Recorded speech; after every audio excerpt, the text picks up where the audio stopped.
Hi, this is Vicki from Learning Home Volunteers, and welcome back to our learning session on transportation. So tell me, how did it go with the dump truck? What did they put in it? What did they dump everywhere? Well, at the office, we used quite a lot of things. I dumped pencils and pom poms and cars and cardboard and paper. Oh, it was a huge hit with the volunteers. We hope your child liked it as well. Well, this week we're going to have more funs with boats and trains and planes. So let's get started. This is activity number 9. And for an activity to go with our great train book, we thought we should make a train. And in your bag, you're going to find some paint and some sponges, um, which you can cut in whatever shapes you like. I did rectangles, but you could certainly make triangles or squares. And sponges themselves are really flat right now, so it's easy to cut them. So we set up plates with pre-mixed colors. And I found that having a bowl of water is really handy so you could rinse the color out of the sponge while you're using it.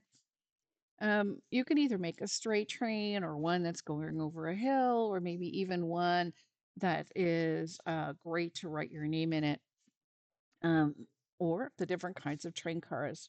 We can't wait to see what your child makes. We've also included a little cork to make the little wheels. Hope that helps.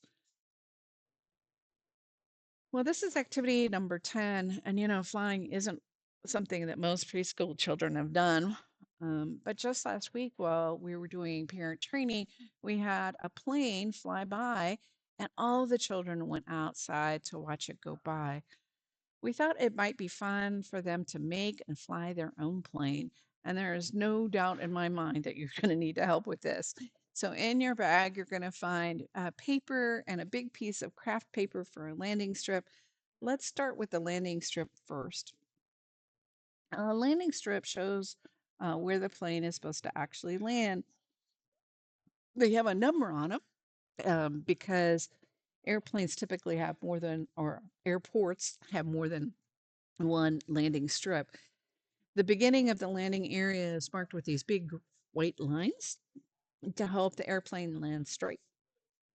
The place that you're supposed to land is actually marked by these white triangles or rectangles at the on the sides of the strip.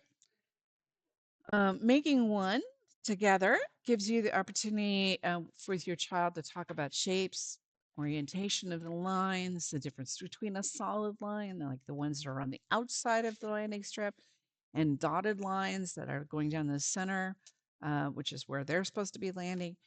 Even cars use these guidelines to help cars know where they're supposed to be when they drive. And once you have your runway, our plan is to make a plane. Let's watch this video of making a dart plane. It's not too hard. And these dart planes are really fast and fly really far. So let's watch.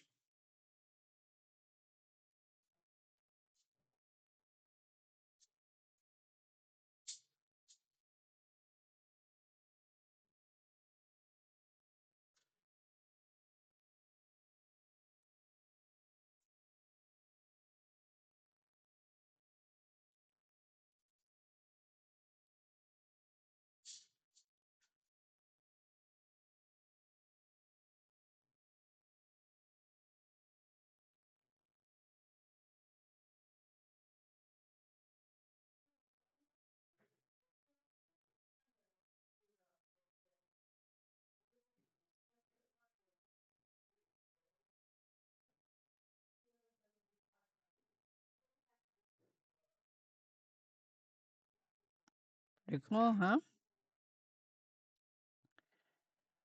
This is activity 11. We will be practicing our writing pre-strokes. Learning how to control a writing instrument takes time and practice. And as you remember, we've talked about all the muscles that need to be able, that help them be able to do this.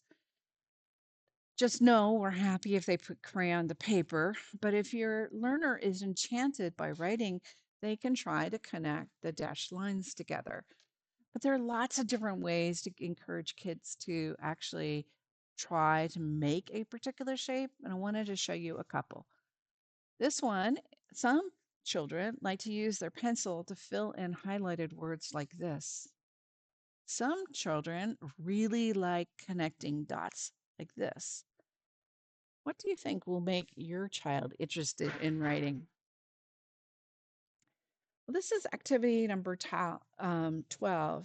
All vehicles must learn how to coexist, whether they're on land or sea or the sky. And they do this by following directions on signs. We started this session with green light, red light, probably the first sign that your child will actually learn. But as you know, there are so many more, and they come in different shapes and colors. So we thought it might be fun to go on a walk or a drive to see how many of these you could find on your journey.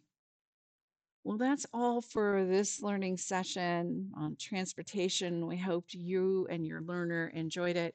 We'll see you in our next session.